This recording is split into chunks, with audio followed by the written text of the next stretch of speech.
Hello friends, this is Sachin and I welcome all of you to my channel. Friends, today we are going to discuss another metaphysical poem by John Donne, that is The Canonization. तो सबसे पहले canonization जो poem का title है उसका जो है वो मीनिंग जान लेते हैं। देखिए यहाँ पे टाइटल के दो पर्पस हैं। एक तो यहाँ पे स्पीकर या नरेटर ये आर्ग्यू करता है कि लव जो है love will canonise him into a kind of sainthood, मतलब प्यार जो है उसे सेंटहुड की ओर ले जा रहा है। And the other thing is the poem itself functions as a canonization of the pair of two lovers. यहाँ पे दो लवर मिलके एक कैनोनाइज काइंड ऑफ थिंग बना रहे हैं, ठीक है। तो ये जो मीनिंग है वो इस पर्टिकुलर पोइम के टाइटल का रहता है। अब इस पोइम में जो पोइम का जो स्पीकर है, he is a middle aged man who has fallen deeply in love, ठीक है। और वो मोकिंगली अपने फ्रेंड को कहता है कि उसे वो अकेला छोड़ दे और उसे वो प्यार करने दे, ठीक है। तो इस तरीके से प्यार जो इस पोइम में ये सजेस्ट करता है कि that love is timeless in more than one way and it can happen in any age, and with a little help from poetry it can help lovers to attain saint like immortality। तो चलिए दोस्तों poem की line by line discussion करते हैं। For God's sake hold your tongue and let me love। तो यहाँ पे speaker कह रहा है सुनो, चुपचाप बैठो और मुझे प्यार करने दो। एक स्पीकर जो है वो अपने दोस्त को, प्रोबेबली अपने दोस्त को कह रहा है कि चुपचाप बैठो और मुझे प्यार करने दो। और चाइड माई पल्सी और माई गाउट, माई 5 ग्रे हेयर्स और रून्ड फॉर्च्यून फ्लाउट। और यहाँ पे वो कह रहे हैं या फिर अगर तुम्हें कुछ बोलना ही है, अगर कुछ कहना ही है तो जाओ और मेरे जो शेकी हैंड्स हैं, ठीक है, जो मेरी पल्स जो है शेकी हैंड्स हैं, वो जब मैं प्यार कर रहा हूँ अपनी लवर से, तो जब आप किसी से प्यार करते हो तो कहीं ना कहीं यू शेक, ठीक है। तो वो कह रहा है मेरे जो शेकी हैंड्स हैं या फिर मेरे जो सोर जॉइंट्स हैं, ठीक है। तो अगर तुमने किसी की बात करनी है, किसी चीज़ का मजाक उड़ाना है तो इन चीज़ों का मजाक तुम उड़ा सकते हो। या फिर जो मेरे ग्रे हेयर हैं, जो कुछ नंबर ऑफ ग्रे हेयर्स मेरी बॉडी पे आ गए हैं, उनका you can taunt me for that. और या फिर तुम मेरी पावर्टी को लेके, ठीक है ना, उसको लेके तुम मेरा मजाक बना सकते हो। With wealth your state your mind with arts improve, ठीक है। तुम्हें अगर मन है तुम्हारा, तुम जाओ, तुम अपनी वेल्थ को बनाने में लग जाओ, खुद को एजुकेट करो किसी कला में, किसी क्राफ्ट में, ठीक है। या फिर take your course get you place observe his honour और हिज ग्रेस और द किंग्स रियल और हिज स्टैम्पिड फेस, ठीक है। या फिर तुम ऐसे करो, कोई नया करियर ले लो, किसी नए कोर्स पे काम करना शुरू कर दो, कोई नया करियर अपना लो। या फिर कोई ऐसा जाओ और कोई ऐसा रोल ढूंढो किसी नोबल मैंस के रेटिन्यू पे काम करने के लिए, ठीक है। तो वो तुम कर सकते हो। इसके साथ साथ तुम किसी लॉर्ड को या किसी किंग को फॉलो कर सकते हो, ठीक है, उसके क्लर्जी मैन बन सकते हो, ठीक है। And then then that will lead you to serve the king, ठीक है। या फिर और हिज स्टैम्पिड फेस मीन्स जो सिक्कों पे फेस लगा होता है राजा का या फिर प्रधानमंत्री का, ठीक है। या फिर the coins with his face printed on them, ठीक है। तो या फिर तुम किसी ऐसे किंग को सर्व करो जिसके की सिक्के पे जिसका की फेस छपा हो, ठीक है। तो इस तरीके से ये चीज़ें तुम कर सकते हो। Contemplate what you will approve so you will let me love.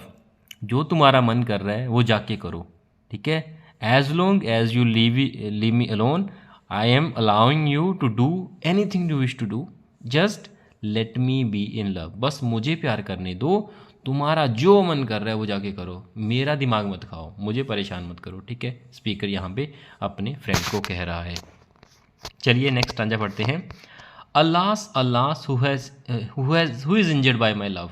तो यहाँ पे कह रहा है कि वो कह रहा है come on now who does my love hurt, मेरे प्यार से किसको प्रॉब्लम हो रही है, ठीक है।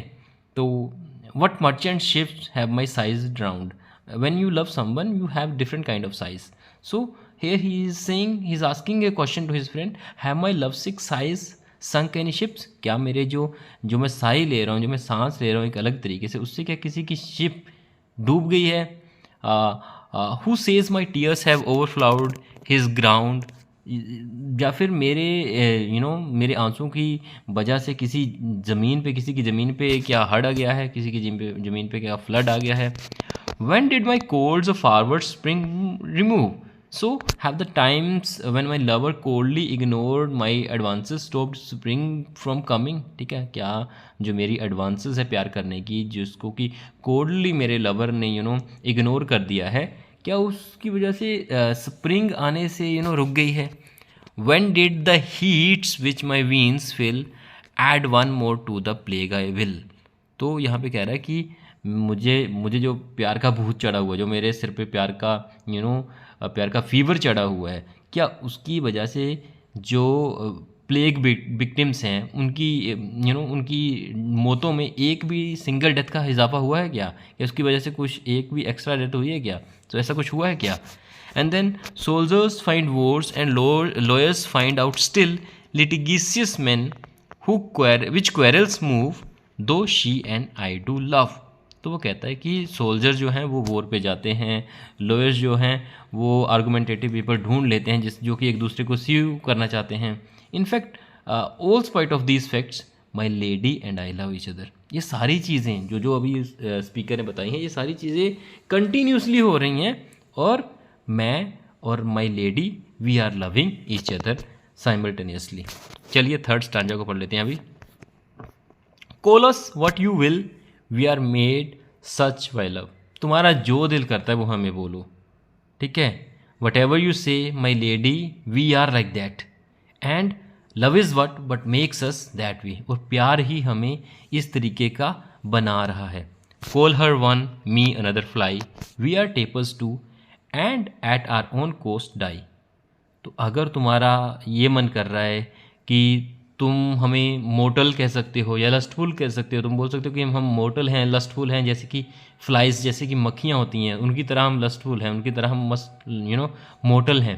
और we are tapers too and at our own cost we die, या फिर हम एक श्रिंकिंग कैंडल्स की तरह हैं जो कि जिसके पैशन की आग लगी हुई है और वो जो धीरे धीरे जो है वो हमारी बॉडी को कहीं ना कहीं ख़त्म कर रही है। तो हम वो भी हो सकते हैं, है ना। We are like shrinking candles also who are being burned up by the passion. And we in us find the eagle and the dove. We are strong and wise as eagles and sweet and meek as doves. ठीक है, तो हम strong और vice हैं eagles की तरह और lust और स्वीट एंड मीक हैं डब्स की तरह। ठीक है। The phoenix riddle hath more wit by us we two being one are it so to one neutral thing वो सक्सेस फिट। तो यहाँ पे वो फोनिक्स लेजेंड की बात कर रहा है, ठीक है। और वह कहता है कि हमारा हम जो हैं we embody the legend of the phoenix. ठीक है, फोनिक्स एक ऐसा वर्ड है जो कि खुद जल जाता है एंड देन उसका दोबारा जन्म होता है उसके खुद की एशेस से। ठीक है। So here the poet the speaker is saying that the two of us together, जब हम सेक्स करते हैं हम एक फोनिक्स को तैयार कर देते हैं जिसमें कि we create a hybrid androgynous being out of our two bodies. ठीक है, और फोनिक की तरह हम मरते हैं, जिसका मतलब ये है कि हम ऑर्गेज़म करते हैं, हम सेक्स करते हैं और हम दोबारा उठ खड़े होते हैं। We die and rise the same thing that I just mentioned and prove mysterious by this love. और इसी तरीके से हमारा जो लव है, you can see that our love makes us into a magical creature. चलिए दोस्तों नेक्स्ट स्टांजा पढ़ते हैं इसके बाद। We can die by it if not live by love and if unfit for tombs and hearse our legend we it will be fit for verse. तो यहाँ पे कहता है कि अगर हम if we can live on our love तो हम certainly we can die from it. And अगर हमारी लव स्टोरी अगर हमारी लव स्टोरी को कोई इतनी हाई नहीं है कि उसको किसी की टूम पे काव किया जाए, किसी की हेयर्स पे लिखा जाए, ठीक है, लेकिन इतनी तो है कि इसके ऊपर कोई ना कोई पोइट्री तो लिख ही देगा ना। पोइट्री तो पोइट्री के लिए तो फिट है ही हमारी जो लव स्टोरी है, इतनी तो है। मतलब अगर इतनी बड़ी नहीं है कि टूम्स और हेयर्स पे के पे लिखा जाए इसके बारे में, ठीक है। And if no piece of chronicle we prove we will build in sonnets pretty rooms.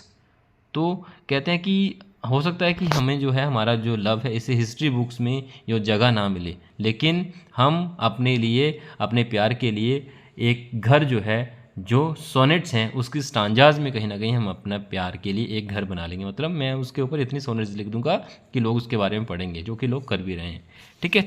As well as a well wrought urn becomes the greatest assets as half acre tombs, ठीक है। और जहाँ पे वो कह रहा है कि just as an elegant well made urn और a huge mighty tomb is the right home for the ashes of heroes, जो poetry I will write it will be a fitting monument to us, ठीक है।